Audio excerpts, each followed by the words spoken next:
Welcome to the Great Girlfriends podcast, where we discuss life, love, laughter, and everything in between. I'm your host, Sybil Amuti. Great Girlfriends, remember how I told you that when I have all these like superhuman guests that I absolutely love and adore, who I feel I can like slumber party with, I promise I'll bring them back?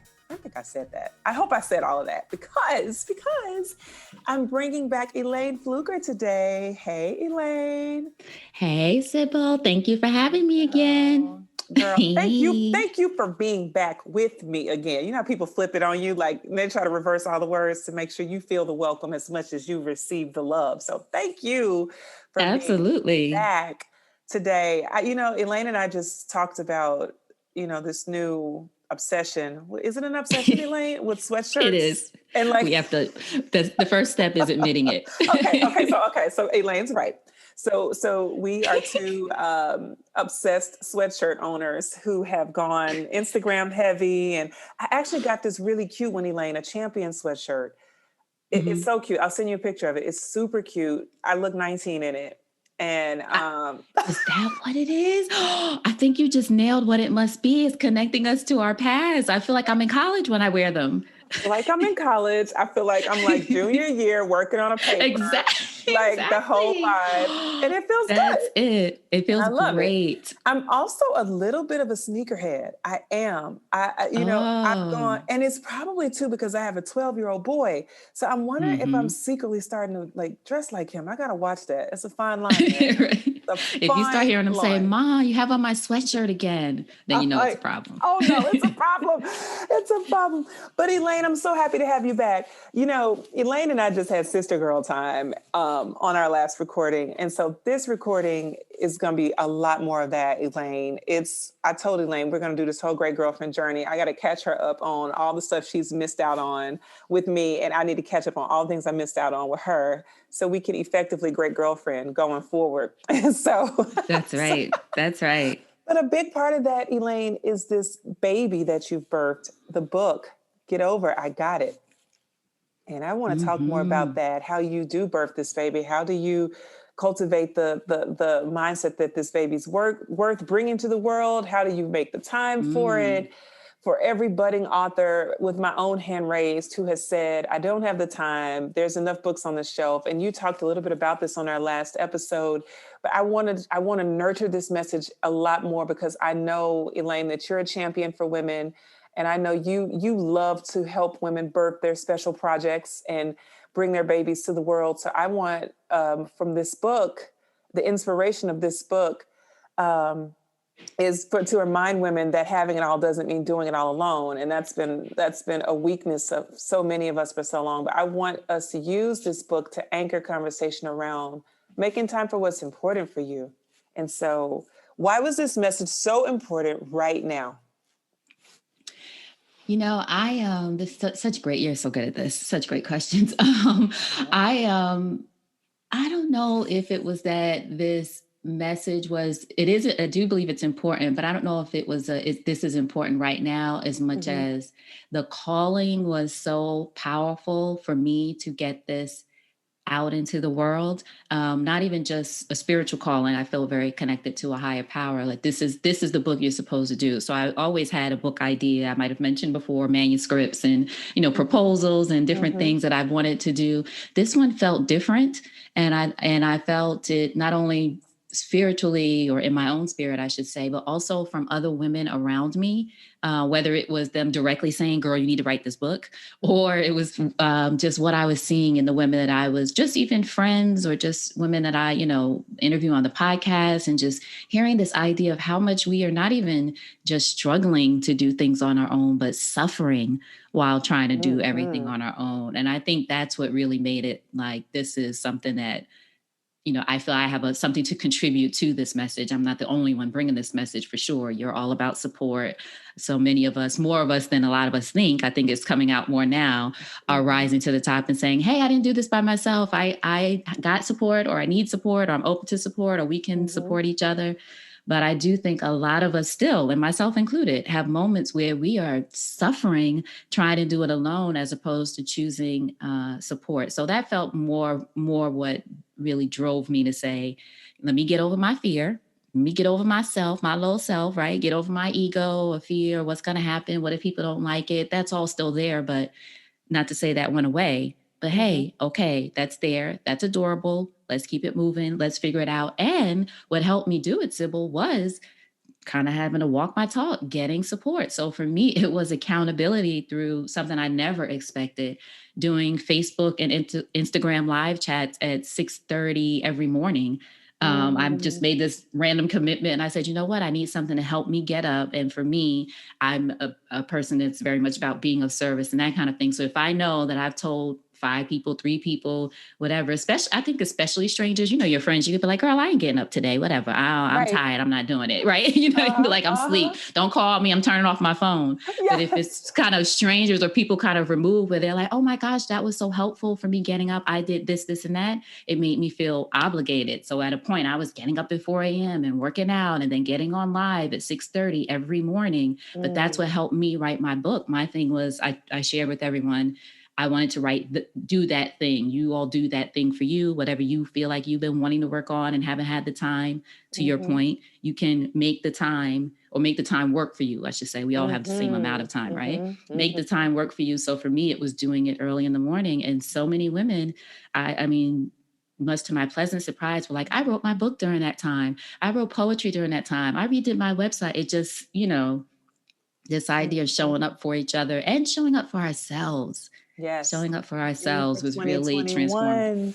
That's Yes, it. show The up for theme for the Great Girlfriend yourself. community is showing up for yourself. And Oh, yes. yes, that's it. You just hit that. And I didn't even tell her to say that, y'all. I promise. I promise I that was in her promise we're spirit. just connected. Exactly. I swear, showing up for ourselves. That's one of the Yes. chapters in the book, actually, because that's what we Really? forget. Yep. Show Oh up my for goodness. yourself. And because that's the thing. I personally last year, at the end of the year, roughly October, I start to envision the next year. And normally God will give me like a really great download and show me, a word or a theme or something. And then I just start to really visualize from there. And last year I saw, and I just felt like so many women, particularly in the Great Girlfriend community, were afraid of 2021. Is it going to be a Mm. repeat of 2020? What's ahead? Normally, the spirit of the new year is so refreshing. It's so invigorating. Everyone's excited. But this I felt was tension and fear and apprehension. The election, what would come, not the election because we pretty much had the result for the most part. We had our results. The popular people had spoken. And, but, there was just a lot of things that were up in air. And so I think people were very much afraid and people were withdrawing and withholding from themselves. And so that's what I think led us to the theme of showing up for yourself, because regardless of what's going on in the world, creating a strong foundation and using your character to build a rhythm, you can still accomplish the things that you see, that you imagine, that you visualize. Doesn't matter if it's a pandemic. It really doesn't matter, what's happening in politics, because the things that are within your control are still there. Like you said, you could That still get up and show up. You could still write the book. You could still do the poetry. You could still do the lives. There's nothing pandemic related that's stopping you from doing those things, right? From showing up for what you believe is important. And so I want to celebrate you for doing that, because that consistency and rhythm, that momentum is built from the inside out. It really is. thank you. And I think you're so right. Also, that we don't have to show up perfectly. Show up doesn't mean, Yes. you know what I mean? I think that was for me. In fact, I know, I won't even say, I think I know for me, there was a period. So my book took longer than probably, well, I won't say most people, but in my case, it took a little longer because there was about 6 months in between where I didn't write anything before I started doing these lives. So I written the Mm-hmm. book while I was traveling 2018. I don't know if I told you this before, but I was supposed to write 60,000 words. Did I tell you this? And No. I didn't do a spell check until like a day before it was due. And I only had 35,000 or so words. Oh, Um, okay. that's a Uh-huh. problem. It's like half. Uh-huh. I basically wrote half of a book. I don't know Uh-huh. why it didn't occur. It was, I don't, you feel like you've done so much. You just, Mm-hmm. Mm-hmm. and one of my things is one of my hangups isn't the word, but one of the things I know that I struggle with is this idea of enough. Like, is this enough? Am I Mm-hmm. enough? Was that good enough? So Mm-hmm. this literally wasn't enough, Sybil. Like the numbers were not enough. I had about half the numbers. So I still sent it in. My publisher was fine. They were like, this happens. At least you gave something in. Some people just disappear on us. They were fine about it. I was freaking out too, because I'm like, want to get the gold star. Didn't get the gold star. I had to go back. And it's not writer's block. It was fear of, oh my gosh, what am I going to say? I've said all I have to say. And I, for months, was just kind of floundering, trying to figure out, what do I want to say? What do I want to do? And it was talking to other people, hearing other suggestions, getting the encouragement, getting the support when I wasn't doing the work for all the reasons I mentioned, that were as supportive to me. And then it was just like, you know what? I just got to show up. I just got to get up and write, and it's not going to be perfect. And I can go back and edit and just do the thing. What is the thing? How much does it matter to you? That's something I talk about a lot too. Deciding what matters to you, defining it for yourself. And it got to the point like, this really matters to me. If I don't do it, it won't be out in the world. Not even just for me. As I said before, these other women that I want to support and show up for as well. It's not that they're waiting for it, but I think they could use this. This might free somebody, this might help somebody not want to commit suicide, or help somebody get over, stress in their lives that's causing them health problems. And you just never know. So it's sort of selfish, actually, for you not to do the work that you feel is really inside of you. I love that you feel called to do. I'm not going to put you on the spot, but you did. I know you. I know just from talking to you the past couple of times, you got something in you that we all need. So stop being selfish. It's so selfish. I think I needed that big old smack in the face. No, it is selfish. And that's how I had to think, like, I'm being selfish right now, just worried about myself and what it's going to look like. And it needs to be, it's not about you. When it's called in the way that I mentioned, or you feel it in that kind of way, it's not about you anymore. It's not about you. It's not about you. I had to tell myself too, and I've been so committed. Back when I think I was 32 when I said this, I was like, I'm writing a New York Times bestseller. And in my head, I put this pressure to write the words that will script the bestseller versus author the book that will experience the bestseller list. Meaning, some of the world's greatest books have not made the bestseller list. And some of the ones on the bestseller list were not the world's greatest books. It's not the point. It's the rhythm. Somebody. So me having to actually pen word by word a bestseller, I don't know that I need to do that as much as I need to author the book that will sit on that list. And I've had to recondition myself that I am not in control of the bestseller list. I'm in control of the authorship. So I have to release the controls, because those things kept me bound. It put an unnecessary pressure on myself. I felt like I could never live up to it. At that point, I was really starting to compete with books that I hadn't even written, that other people had written that I hadn't written yet, saying, can my book measure up to that? Or is that book as good as I think it should be? And it was awful, awful, awful, awful of me. But that's just being honest. I mean, that's where I sat being honest. And I had to undo that. And then I had a conversation with a great girlfriend, Sherry Riley. And Sherry was like, she was like, I knew I'm not a great writer, but I am a great author. She was like, I know I'm a great author. And that was the deliverance she needed to be able to write. And I think with every writer or everyone who produces a book, you have to see it from a lens that gives you the power to finish the work, because the book, most of us have started it and won't get the momentum to finish. And I love and respect the finisher in you. I love and respect the chapters that you did write. You started with the 35,000 words, sent that in, knowing good and well they asked you for 60,000, but you were like, you know what? Good and well. I didn't like, so here's what had happened was I thought, they were like, just send it. It's fine. At least they even said, at least you showed up. At least you did do, you've done something. I still showed up. Like, okay, this is what I got. And showing up. I'm telling you, and it's a game changer. It is. And I think, or I should say, I know with you, you're a woman of faith. So just going back to what you said about the New York Times bestseller list, which I do too. I have a printout. I just did my vision board, a printout of the cover with New York Times and Amazon bestseller, all the Oprah, bestseller book club list. I want all the things we all do, right? We want it to be successful. But you know what? All of that. And I believe God could be like, nah, you're thinking small. Like, you just Right. don't know, right? We're Right. thinking, I got to get on a New York Times bestseller. And again, nothing's wrong with that. I want that too. Nothing wrong with wanting to be celebrated for your work. So I don't want to pretend that at least that's not my thing. Yes, it's lovely. And for me, it helps it reach more people.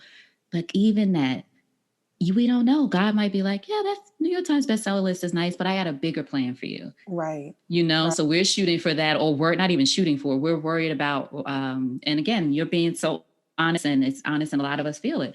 I got to write the book that's perfect, or for me, the editor has to love it, and who's going to like it, and maybe not. And how do I do my book like that person? And God is like, I just do it. I got bigger plans for you than you can even imagine. So that's something to think about as well, right? What we're shooting for in our own imagination, because we have limited imagination, is probably not even close to what God has planned for us. You don't know who that book is. That book, the book that you write might be the book that inspires the next, woman that's going to be president of the United States in 20 years. And she'll mention on inauguration that, you just never, Right. you never know. It might be like, I read this book by Sybil that she just changed my life. And you just never know how you're going to touch people. So.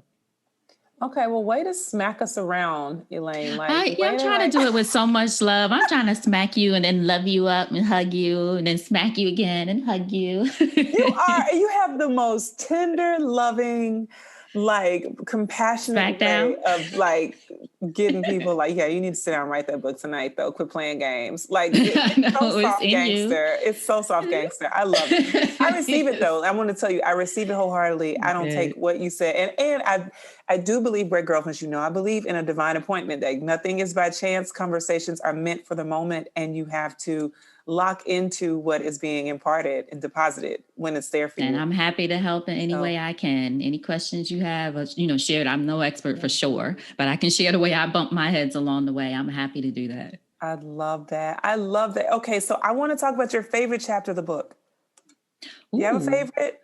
I have a favorite. I'm sure you do this with podcast guests. Like, we don't have favorites. We love everybody, but but I can do it, I guess, for my own book. Exactly.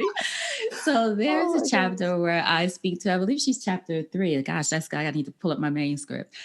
This woman, Patricia Moreno. So she was episode, I believe, 26 or so of the podcast. Mm-hmm. And, I've done about 750 something. So always tell people no favorites, but I'm just saying episode 20 something with Patricia Moreno was a game changer for me. So what she talked about during that episode, and then what I dove into more with her for the book, is this idea of being courageous enough to live the question. Did we talk about this before? No. Okay, so Live the Question was a game changer. She told me this back in 2016, and I interviewed her for my book about it 2 years later. So that's how strong it impacted me. And most people, it's funny, point out that that interviews or conversations I've had, like, live the question. So as ambitious women or go-getters or moms, moms, you're not either or, moms and all these other places in our lives, right? Most of us as women have to have the answers or feel like we have to have the answers. Mm-hmm. And I'm a person who's like, just tell, if I'm asking you how to do something, you're giving me this, I'm like, Sybil, just tell me what to do and I can do it. I just want the direct direction, like the fastest way there.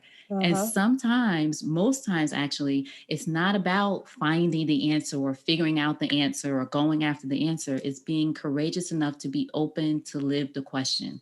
So saying something like, I want to write a book. I'm not sure how I'm going to do it. Or I want to create a New York Times bestseller even. I'm not sure how to do it. Here's what I can do. I'm going to create this book and write this now, and just be open to, what do I need to bring forth in order to create this book? Who do I need to meet? What might that look like? Should there be some things that I'm going to, like events or something? Or should it be some conversations? Or who are some people I already know who might have some contacts with input? Just living the question, and then not trying to answer that question, right? Because I'll be living that question like, okay, who do I know? Let me write a list. Blah, blah, blah.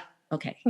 Everybody just slow down. I'm like literally pounding my hand, but it's just my, and that's nothing's wrong with that part of us, but it's tapping into, it's really that feminine energy, right? Of being open to receive and accept. So not feminine in characteristics. So when we say feminine energy, it's just about that spirit of being able to accept, receive, nurture whatever the messages are.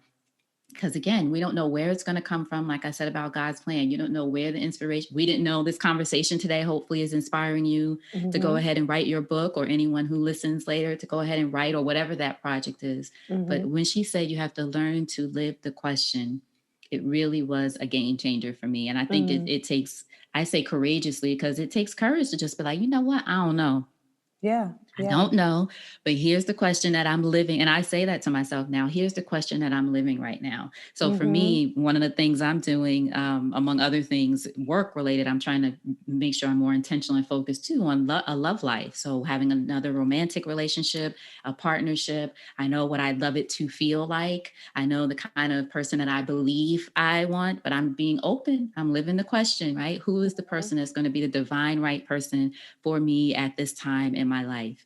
I want to know the answer so bad, Sybil. I It's want to so know. good. I'm I just know. gonna, I'd be I like, just gonna live. You know, now tell me, tell me, tell me, tell right? me. Here's my list. I put my list. Isn't there like an ATM or something? You just put your list in, and the man comes out of the bank or something. Right, But it's just like, right. oh, there he is. Like, where is it? So I'm living that question right now. So I It's hope so hopefully good. that's the chapter that I really feel where I talked to Patricia Moreno, where it really was just, it's still, when I think about it, is, and it's such a thing that's part of my life now, you know, every day I got to live that question. The answer doesn't always show up, but you know, it's always right on time. You know, it's that aligns with me completely because I talk to the great girlfriends a lot about, you know, life, just giving yourself permission to explore, you know, be curious and explore and abandon the idea that you have to know everything, but that the answers come to you as you do ask big questions. And I think we have gotten so accustomed to having to know everything and be the problem solver, have the solutions, that we forget that we are just tightening the box, you know, and you're tightening the Mm-hmm. frame, and you are limiting your access to all the abundance that comes with that, with questions. And the bigger you ask the question, I think the more expansive the solutions are for you. I really do. I That's feel like right. God has a way of bringing to you all the answers that make sense for you step by step. But you know, we ask these limiting questions, and we have a limited life, and we're going, why? Well, because your lens gets so tight, because your Mm-hmm. expectation gets so limited, and you know your capacity is much greater. But we have taught ourselves or conditioned ourselves to ask safe questions that keep us from bumping our head too much, because we don't like to get hurt, because Mm-hmm. we're afraid to, Mm-hmm. to fall, and especially not fall publicly. Geez, what embarrassment. You know, Exactly. Right. who wants that? But then all that people bondage is locking you into other people's expectation of who you are. And that's a life that is it's frail, it's false, it's just unimagined. And so that is a really, really great perspective to live the question. Live the And that question. is in chapter 7. I had to look it up because I'm like, what chapter is? No one has asked me that because you're so brilliant. What's my favorite chapter? And it's chapter 7. Live the question in the Live the book. question. And one of the things that she said, if I could just read this to you and Yeah. looking at it, I wrote, in times of fear, stress, chaos, or anxiety, when you need to get centered and grounded, try repeating this phrase quietly to yourself as many times as you need to until you feel yourself relax, until your breathing slows, until you create some space for clarity. Before that big meeting, before and after that difficult conversation, as you walk down a crowded street, or as you simply sit quietly by yourself at home. Even as a whisper, it is so powerful. I surrender all fear, and faith reappears. I surrender all fear, and faith reappears. I Mm. surrender all fear, and faith reappears. Patricia says, when we say, okay, I'm going to surrender this fear, I'm going to understand that this is an outcome.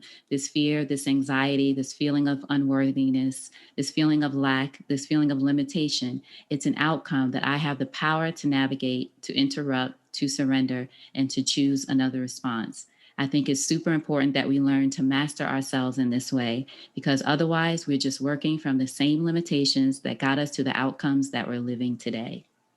Mm. Mm. Yeah. The So whole I truth. surrender all fear, and faith reappears when you The live that question. whole truth. Nothing but the truth. That's so good.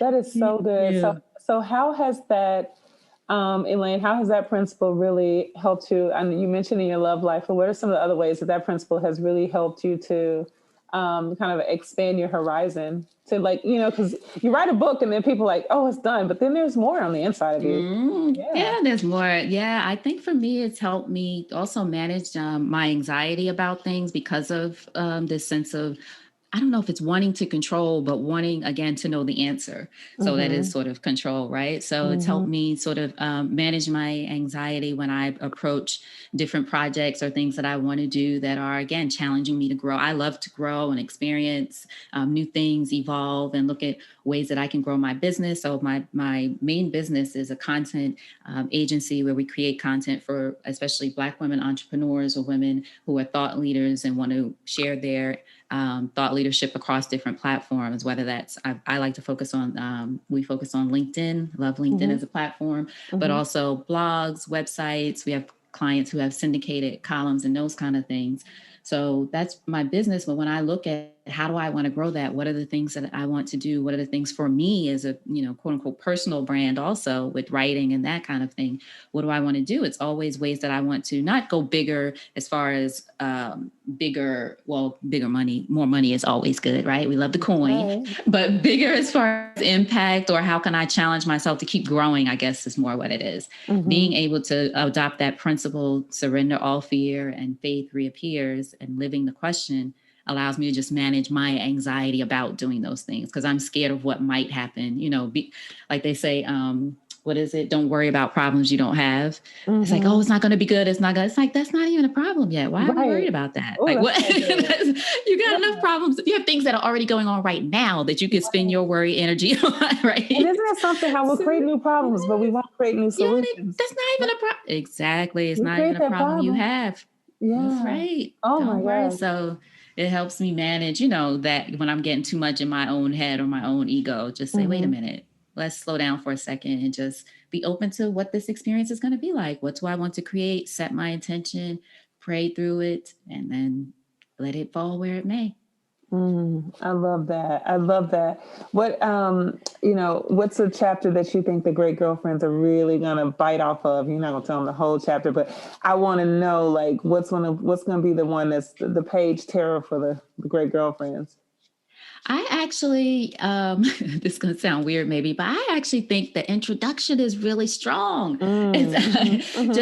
just a sort of the tap on the shoulder. Like if you were in the bookstore, as I envision us, if going back to the bookstore, if you were in the bookstore and someone came up and saw you looking at another book and maybe said, hey, you know what? I feel for some reason like you should read this. Just read this part. Maybe you're in the bookstore crying or people can just Mm-hmm. tell you're feeling some kind of way, like we said about that suffering or struggling. And have you ever done? I know I've done that. I know Branda's talked Mm-hmm. about that to me on her walking through Walmart in the aisles, just crying, Yes. just crying, like just And stuff's going on. You hoping just, that you somebody will just, sit and be like, talk to me are about you why. okay? Yeah, right, right. Ask me. Exactly, Just let me walk them by. exactly. Yes. So I feel like the introduction to the book is that person in the aisle coming to you and just saying, it's going to be okay. Just, you don't have to do this all by yourself. Whatever it is that you're going through, you've played Superwoman long enough.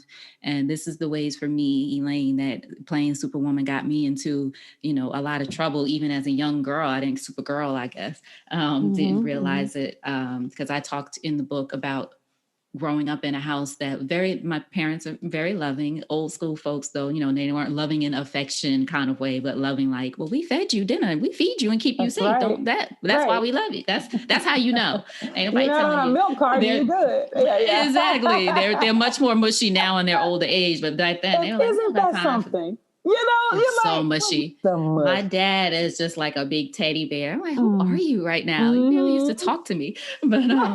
But but my house was always the house where people were constantly coming in and out, people being family or folks that needed help, different Mm-hmm. things going on, life, drugs or somebody's husband's doing something wrong, or, my Mm-hmm. sister left whatever again. It just was, but my parents were, especially my mom, that's very much who she was. Whoever needed some support, they come in, they stay for a while. And for a while, I mean, like live with us for a while, Mm-hmm. and that kind of things. But so this also always, made me associate support with weakness or people in Mm. crisis and that kind of thing, which I didn't realize till later, therapy and even writing this book. Like, oh, that's where that comes from for me. So that's why it was always hard for me to ask for support because I thought I don't want people to think I'm in some sort of crisis or I don't want Mm-hmm. people to think, something's wrong or I can't handle it and that kind of thing. And that led, unfortunately, or maybe fortunately, is part of my story. When I was a teenager, I tried to commit suicide. when I was about 15, I think it was. And I talk about this in the book of just getting to this feeling of feeling really lonely and weighed down. And not because of anything that was going on for me, but because I didn't, going on, in my house, but because I didn't understand what was going on inside of me. And I didn't know how to say, something's not right. I think I need help, or I think I need to talk to someone. That wasn't my language or my parents' language at that time. So I talk about that too, because as I might have mentioned earlier here, just this idea of it's not just teenagers who are committing suicide, especially now. There's been reports about women, in their 40s to 60s that are, Kate Spade is someone I talk about in the book, from the outside for us, successful, and not that money and all those things make you happy and whole, which we can see from that. But a lot of women are struggling for all these reasons. And this, again, not just teenage girls, even though there's certainly that, but a lot of it, I think, is because we're trying to carry whatever that weight is, all on our own, whether we're dealing with depression and mental health, whether we're struggling to take care, ourselves, our husbands, our wives, our kids, our family, and all those things. It can be a lot, and it can do you harm, and not just about your peace of mind. So I'm hoping that the introduction is the tap on the shoulder to say, this is something you should consider, made me think about support differently. Yes. So Elayne, all of that's in the intro? Like, that's just how you just kick off the book? Like, go in right from the beginning. Like, look, we're going to talk about some real stuff here. This is how we're going to talk about it. Yes. I think what's so great about that, Elayne, is that you set up the safe space. You went me first. So this is a safe space, me first.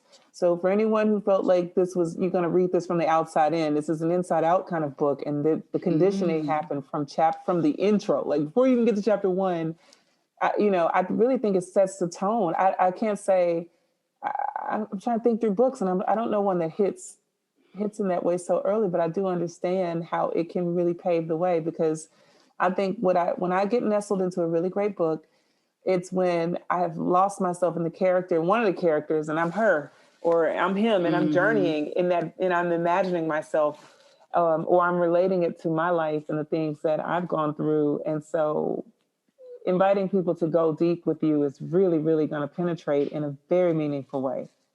I hope so. This is how, if I can share how it started. This is fun, Sybil. Oh my goodness. You're the first person letting me share something. I do. So here's a tap on the shoulder in the aisle in the bookstore or Walmart, wherever you're crying.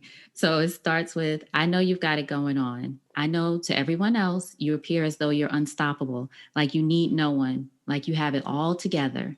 You're a boss chick. You're a leader. You run things. You're the one people bet on when they need something done, and they need it done right. And you take great pride in knowing that for them, betting on you is a safe freaking bet. You show up, you come all the way through. You do whatever it takes. And whenever anyone has the gall to ask you if you could use their help, your first response without even thinking is, I got it, with a little attitude even. Maybe a defiant hand held up that says halt and stops them in their tracks. Because help. Why would you need their help? You're Superwoman, right? Superwoman doesn't need anyone's help. But here's the thing, though, my sister in ambition. Superwoman isn't real, okay? She is a fantasy, and your flawed pursuit of that perfection doesn't make you an admirable hero. More likely, it leaves you feeling isolated, unsupported, stressed, and unhappy. Because what every Superwoman really needs is support, whether she admits it or not. So it's time. It's time for you to get over what I call I got it syndrome and learn how to truly accept support in your life. When you say the words, I got it, it may lead you to feel strong and accomplished in the moment. But in actuality, you're pausing all the possibilities and support that could come your way. And doing that actually keeps you small. I got it cuts support off at the pass. It tells the universe to keep it moving when all it ever wants to do is show up for you. Wow. So true. Oh. Keep turning. Oh my gosh, it's I'm like, thank you. It's so hard to read it. It's so funny. It's like sharing, anytime you share your art or gift or something with people, but that's the tap on the shoulder.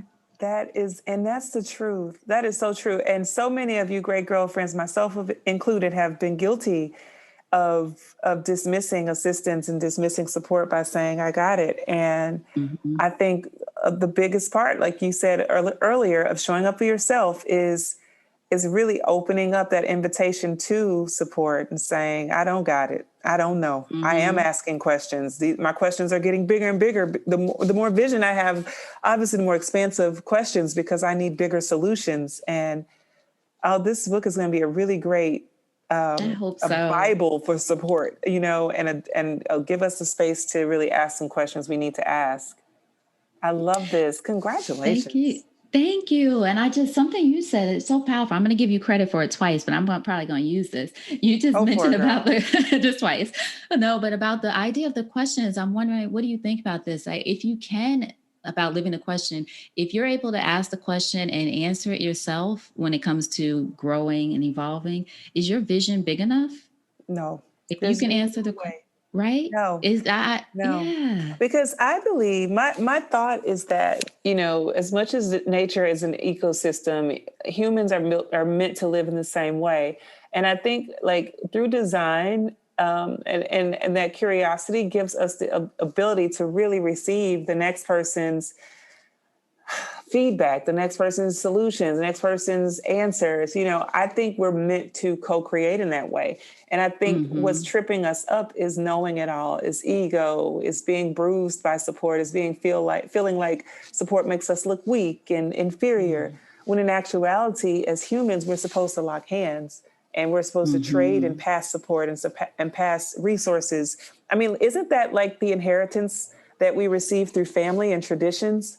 Right. Isn't that what makes the strongest company strong, is the inheritance of systems, of values, of beliefs, of culture, of products, passing down, the passing over, that is support.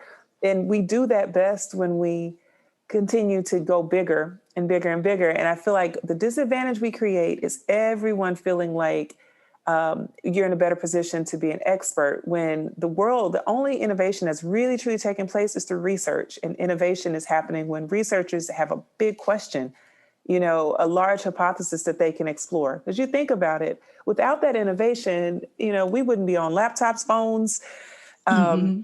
TikTok, Clubhouse, Zoom. e-commerce, Zoom. Yeah, all of these things, it'd be all missed. All of it would be missed. We wouldn't be able to have this conversation, Elayne. We probably would have never That's met right. if it had not Right. been for some people researching and innovating the world by asking big questions and being extremely curious to find the solution. So I think that's where, as humans, we could do a better job of supporting one another, is operating as an ecosystem. I'm here to offer my solutions to the person who needs them, or to the system that needs them. I'm here to be a resource. I'm here to make myself available. I'm here to add to these advantages to the world, not in competition with anyone else, because Elayne does what Elayne does, Sybil does what she does. But when we both do what we're supposed to do, what we've been designed to do, then I think it, for us, will make the human ecosystem stronger. I think people will have to compete less, because you'll stay in your lane, you know? Mhm. You won't Yeah, feel like you're absolutely. running against other people, and really trying to knock people off their tracks, and all these things that are so divisive, you know. And That's right. You'll the be leaning into supply. your gift. Yeah. And there'll be, people will feel that there's a larger supply, because there will be, because I mean, people are more generous when you think you have enough, right? So when you think you're supported, you give so much more, because you like, I'm Right. good. So, I'm good. Exactly. the scarcity's gone, right? The scarcity is Right. gone at that point. Who's thinking about what you don't have? You're so busy giving from your abundance that you can't even get caught up in the scarcity. So I'm leaning into that. And I think I love that you're going there in the book. It's so important. It's so Thank you. important. Yeah. Oh, thank you. Yeah. So just, hoping that it reaches the message, this idea, again, just that tap on the shoulder, like, think about it, think about this differently. What if you thought about this differently? Even posing the question, right? What if you Hmm. thought about support differently and how you're doing things? Could it help you? Could it support you in some way? Could it help your, health, better your health because you're so stressed out because you're trying to do everything by yourself? Yep. Right. So that is my hope, that it reaches women in that way. So good. That's so good. I think we need to incorporate support into self-sufficiency, is having, as part of our infrastructure, as being these Right. independent women, right? These women who can do it all, can have it all. The way we do that is because we are fully supported by all the grace that has been afforded to us. And that includes people we don't know, places we've never been, resources we've never seen, technology, money that floods in from unknown sources, grants, stages we've never graced, that they're still open to us. I think that's going to give us a really, really grand look at the world. So, Elayne, where are we buying this book? You are going to, okay, good. You are going to getoverigottit.com. You can see all the information about the book there, find local bookstores. We're redoing the page actually to include Black-owned bookstores, local bookstores, so we can make sure to support them as well. But getoverigottit.com. And when you're there, you'll be able also to download the worksheet from the first chapter. So each chapter has exercises that you can do to sort of put it into action. I'm a person that likes to be able to, how do I put, that sounds good, but now what?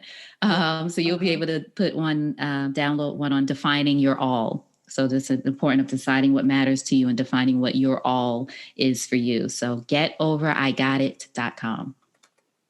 Awesome. And we're going to give away 5 copies. So Great Girlfriends, if you'd like your pre-ordered copy, then you can email us, welcome@thegreatgirlfriends.com. Be one of the first 5 to do that. And one of the books will be yours. Yay! Thank you. That's awesome. It is my pleasure. Elayne, and social, I want to make sure they can keep up with you on social and follow. Absolutely. At Elayne Fluker. I'm simple, nothing fancy. Yeah, it's just my name at ELAYNEFLUKER. Instagram, Facebook, LinkedIn is one of my favorite platforms. So please follow or connect with me there. I do a lot of, let's put Sybil on the spot. We're going to invite Sybil to do a LinkedIn Live with us. Oh, yeah. And it's going to air later on the podcast. So let's put her on the spot and invite her now. I'll send you information, Sybil. Thank you. I've been doing those conversations more. I have a great community over there on LinkedIn. So at Elayne Fluker everywhere though. Oh, awesome. Awesome. That's going to be a lot of fun. And so, Great Girlfriends, I want to remind you that we don't just buy one. We always buy more than one copy of the book because we want to show super support to Elayne. And we also want to make sure that we're able to gift the book to other great girlfriends in our life. So I want to encourage you. I like to buy 3 copies minimum of my Great Girlfriends books. And if you're feeling super swanky, go ahead and grab you 5 like I did and make sure that you get them into your girlfriend's hands and we can start a mini reading community of women who want to support the book. So just make sure, I just want to put that out there as food for thought. And Elayne, I want to thank you for part 2 and just thank you for your beautiful and tender spirit because, it's very warm, gentle, kind of feels like, Elayne, you're kind of like, the spa, but not just any spa. Like, I feel like in a remote location, like a rainforest style spa where the water is just, you are so super soothing. And I just love the gentleness of your voice. And I love it. It's very, very endearing. Thank you so much. Thank you. Welcome. The spa where you get the slight slap down for you to do your where they come and pop you with a towel. Let me tell you. No, I accept that. Thank you. We went to the spa. We went to Fiji and we got gifted this trip. So first of all, just so everybody know, this was a whole gift. Look at God. Look at the human ecosystem. Support is sexy. Okay. Because we got gifted this trip by a client and we went to Fiji and we got to have the couples massage by the 2 strongest women on the planet. Overlooking the Coral Sea, there was like water crashing the rocks. There was this big window. We're like above a cliff. And these 2 women, and so I'm picturing you, Elayne, not that you're the masseuse. You create this enchanting experience. I hope this sounds right. It's your voice that creates this experience, but it was just it was like the most exotic experience my husband and I had ever had, to be like on the edge of a cliff having this massage by these 2 Fijian women who were strong like men. I mean, those women, it was the best massage ever. It was a synchronized massage. I look over and they are moving in synchronicity. I hope I'm using the word appropriately. They're moving together in motion, massaging myself and my husband move by move. Wow. And so you remind me of this really, really enchanting, luxuriating experience. And I think Oh, I love that's how I it. want to. I Yeah. accept that. Yeah. Thank you. You got that good breeziness, girl. You got it. Thank you so much. Well, you create an excellent space for fertile space, I will say, for sharing. And just, I think I've shared more here than I have anywhere else. So I just appreciate you Good. having me and having me back. Absolutely. This was just wonderful as it always is. Oh, it's my pleasure. And we are sending blessings your way, Elayne, and thanking you for being here with us today. My pleasure. Great girlfriends, did you enjoy this week's episode of the podcast? If so, would you please give us your amazing review on iTunes? Every single review helps another great girlfriend get plugged into the podcast, into the community. Speaking of community, make sure you join our Facebook group, The Great Girlfriends. You follow us on Instagram at The Great Girlfriends and on Twitter at _Great GFS. Last but not least, we'd like to thank my amazing husband, Kwaku, Sam and Dilly, and all of you for being a part of the global community that makes us so strong. Please remember to share with your friends. Keep listening and keep being a great girlfriend. I'm Sybil Amuti, and I'm out. Peace.